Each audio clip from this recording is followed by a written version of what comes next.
Kalau bila, silakan.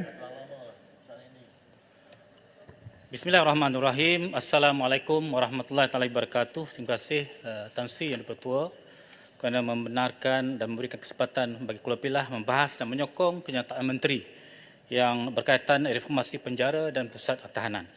Kuala Pilah berpandangan apabila kita bercakap tentang reformasi ini, kita tidak boleh meninggalkan keperluan untuk melihat semula kepada peruntukan-peruntukan akta yang berkaitan dan juga arahan-arahan pentadbiran yang ada kaitannya dengan penjara dan pusat tahanan ini secara holistik.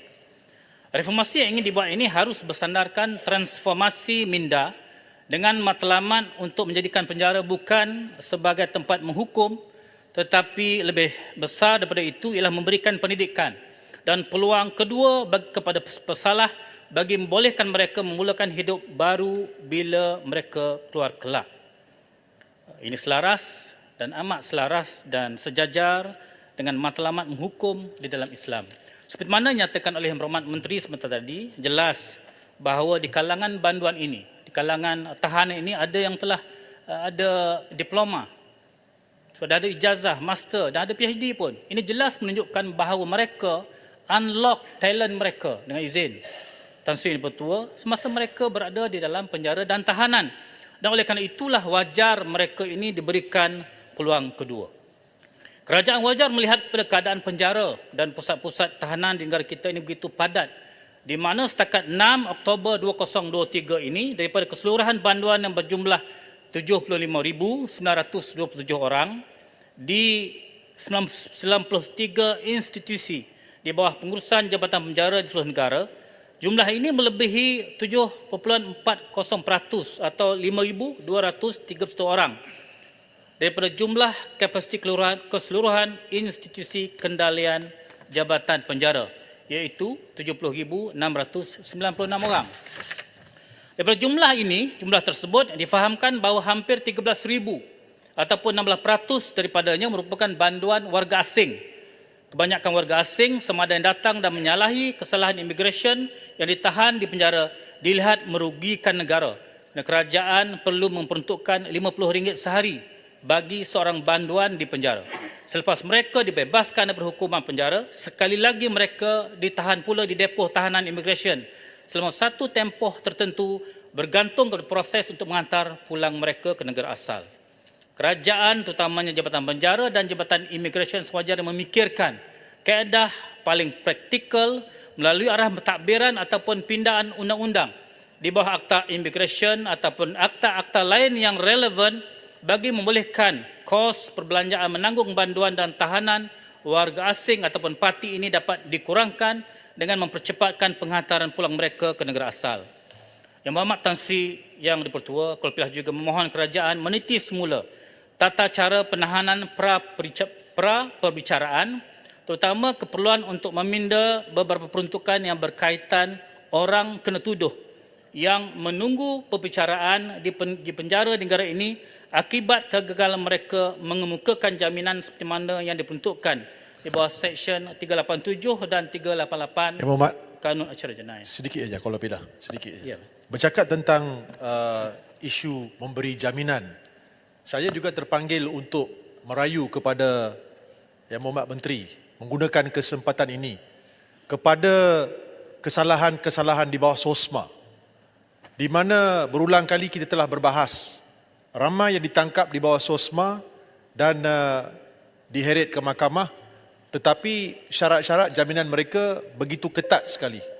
Kemungkinan dalam isu kita berbincang tentang reformasi penjara, perkara ini juga boleh diberi perhatian di mana yang menghadapi pertuduhan di bawah SOSMA, syarat-syarat itu boleh kita diberi kelonggaran sedikit. Terima kasih, Berhormat. Terima kasih. Saya harap yang dimasukkan dalam ucapan saya. Kuala Pilah sebenarnya amat bersetuju dengan pandangan Damansara sebentar tadi. Orang kena tuduh ini belum disabitkan kesalahan mereka dan ada di kalangan mereka ini telah berada di penjara lebih daripada 5 tahun bagi menunggu perbicaraan kes mereka, dan jikalau mereka mengikut prinsip keadilan jenayah ini, seorang itu tidak bersalah sehinggalah dibuktikan sebaliknya. Dan kita lihat prinsip justice delayed is justice denied adalah dengan izin adalah lebih adil sekiranya mereka ini tidak dihukum sebelum disabitkan kesalahan.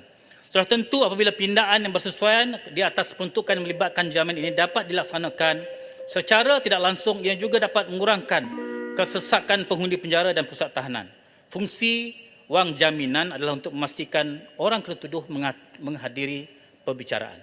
Meletakkan wang jaminan yang terlalu tinggi sebenarnya telah menghukum seseorang sebelum mereka dibuktikan bersalah. Oleh demikian, pihak kerajaan harus meminda peruntukan berkaitan jaminan ini sewajarnya agar mereka yang jamin ini tidak perlu ke penjara sehingga pendengaran kes mereka. Sudah tentulah Tuan Yang Dipertua, pandangan dan nasihat pihak Jabatan Peguam Negara dituntut dalam situasi ini, utamanya tentang klasifikasi kesalahan yang boleh dan tidak boleh dijamin, bailable, non-bailable dan unbailable offences dengan izin. Tuan Yang Dipertua, penjara mesti dilihat sebagai pusat transformasi modal insan. Oleh itu, Kelopilah ingin mengucapkan terima kasih kepada Kementerian Dalam Negeri, utamanya Bapak Menteri dan Jabatan Penjara kerana telah berjaya melibatkan sebanyak 325 buah syarikat dalam program Corporate Smart Internship CSI, termasuk syarikat yang besar seperti MRCB dan Panasonic dan sebagainya. Bantuan juga menerima manfaat daripada memperolehi gaji minima seperti yang telah ditetapkan oleh kerajaan.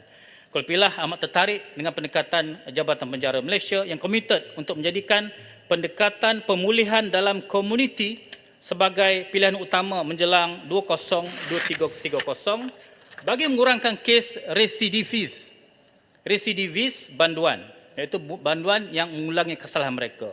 Dan jelas daripada apa yang telah dinyatakan oleh Yang Berhormat Menteri sebentar tadi, rasionya daripada 800 orang, hanya 100 orang saja kembali semula ke penjara. Dan ini menunjukkan bahawa tindakan tersebut adalah tindakan yang betul dan memberikan impak yang terus kepada banduan kita. Kelopilah percaya pemulihan dalam komuniti ini adalah lebih efektif dan berkesan berbanding pemulihan di dalam fasiliti bagi tujuan koreksional, dan dalam masa yang sama mengurangkan jumlah banduan yang berada di penjara sekaligus mengurangkan kos pengurusan banduan di penjara. Bagi memenuhi hasrat penjara ke arah 2/3 banduan yang layak untuk dipulihkan dalam komuniti, Kelopilah mencadangkan agar program TVET dapat diperkasakan dan galakkan juga insentif yang lebih diberikan kepada syarikat yang tampil dan sanggup menggaji banduan dan bekas banduan supaya dikecualikan daripada cukai sehingga tahun 2030. Kelopilah juga mencadangkan agar sistem payroll pembebasan bersyarat seperti yang dicadangkan oleh sahabat saya daripada Damansara sebentar tadi diperluas dan dieksplor dengan izin semaksimum mungkin agar ianya dipermudahkan bagi membantu pengurangan kesesakan jumlah banduan di negara kita secara berkesan. Kelopilah berpandangan kerajaan wajar melihat persekitaran yang tidak kondusif di penjara dan pusat-pusat tahanan di negara kita. Fasiliti ataupun kemudahan perlu dinaik taraf seiring dengan peredaran masa dan seiring dengan reformasi dan transformasi yang ingin melihat penjara sebagai sebuah institusi pendidikan sosial dengan penggunaan teknologi yang terkini. Oleh yang demikian, kerajaan wajar memberikan peruntukan khas dan tambahan dalam pembentangan bajet pada Jumaat ini kepada Jabatan Penjara dan Jabatan Immigration bagi membolehkan matlamat reformasi yang dicadangkan oleh Yang Berhormat Menteri sebentar tadi terhadap penjara dan pusat tahanan ini dapat dilaksanakan secara efektif dan efisien.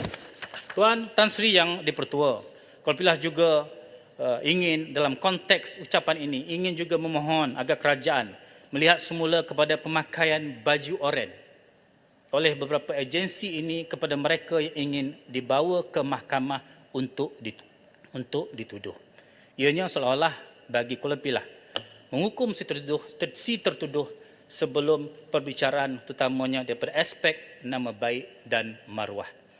Tan Sri betul akhirnya Kelopilah menyokong secara penuh segala usaha yang telah dan bakal dibentangkan oleh Menteri KDN, terutama di dalam statement atau kenyataan Menteri beliau sebentar tadi. Kelopilah mohon menyokong. Terima kasih. Terima kasih.